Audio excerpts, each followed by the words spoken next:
की एक बहुत ही क्लासिक कहानी संदेह की परतों को खोलते हैं।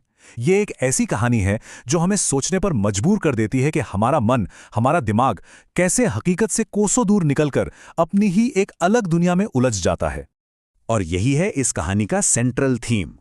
ये जो शक की भावना होती है ना, संदेह, ये कैसे धीरे धीरे, पता भी नहीं चलता, और इंसान को अंदर से बिल्कुल खोखला कर देती है। तो चलिए इसी आइडिया को लेकर कहानी में आगे बढ़ते हैं।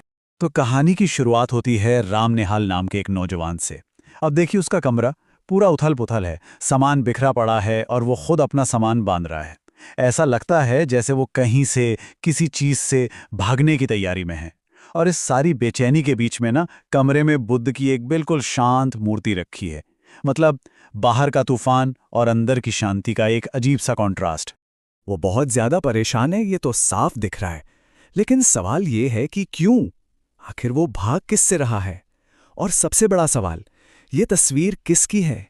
कौन है इस तस्वीर में जिसे देखकर वो इस तरह रो रहा है? और यहीं पर कहानी के दो बिल्कुल अलग अलग सिरे, दो ध्रुव हमारे सामने आते हैं। एक तरफ है राम निहाल, जो भावुक है, बेचैन है, अपनी ही भावनाओं के जाल में फंसा हुआ है। और दूसरी तरफ एंट्री होती है श्यामा की, उसकी मकान मालकिन, जो बिल्कुल शांत, समझदार और एक विधवा है। वो बस ये देखने आई है कि भाई आखिर मामला क्या है। अब अपनी इस पूरी उलझन को समझाने के लिए ना, राम निहाल श्यामा को एक कहानी सुनाना शुरू करता है। वो उसे अतीत में ले जाता है, एक ऐसी नाव यात्रा की कहानी जिसने उसकी जिंदगी को एक नया और बहुत ही कंफ्यूजिंग मोड़ दे दिया था।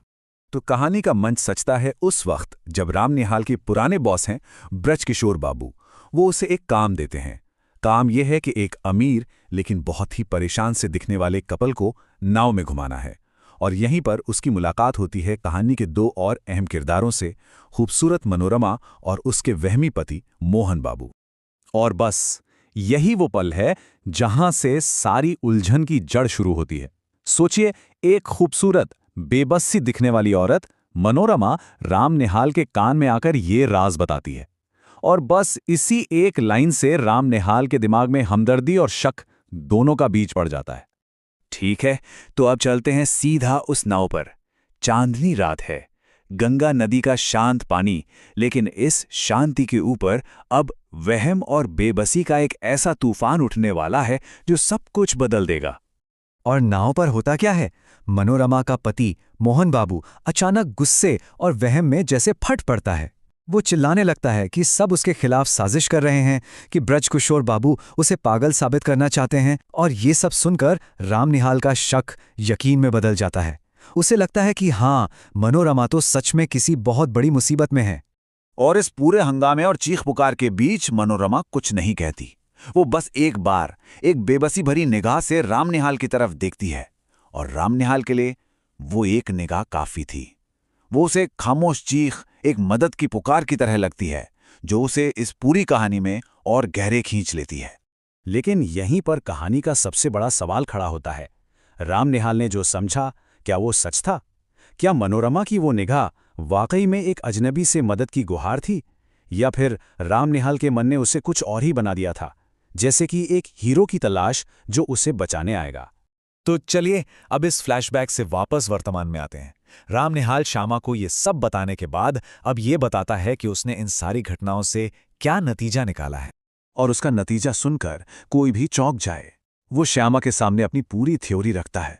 उसे पूरा यकीन है कि मनोरमा उससे प्यार करती है और वो उसे बचाने के लिए बुला रही है। उसने मनोरमा के भेजे कुछ खतों और अपनी कल्पनाओं को मिलाकर एक पूरी की पूरी प्रेम कहानी बना ली है, जिसका हीरो वो खुद है।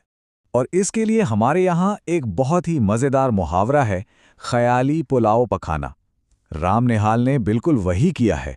उसने अपने मन में एक ऐसी काल्पनिक दुनिया बना ली है जहां एक खूबसूरत लड़की मुसीबत में है और किस्मत ने उसे, राम निहाल को, उसके रक्षक के तौर पर चुना है।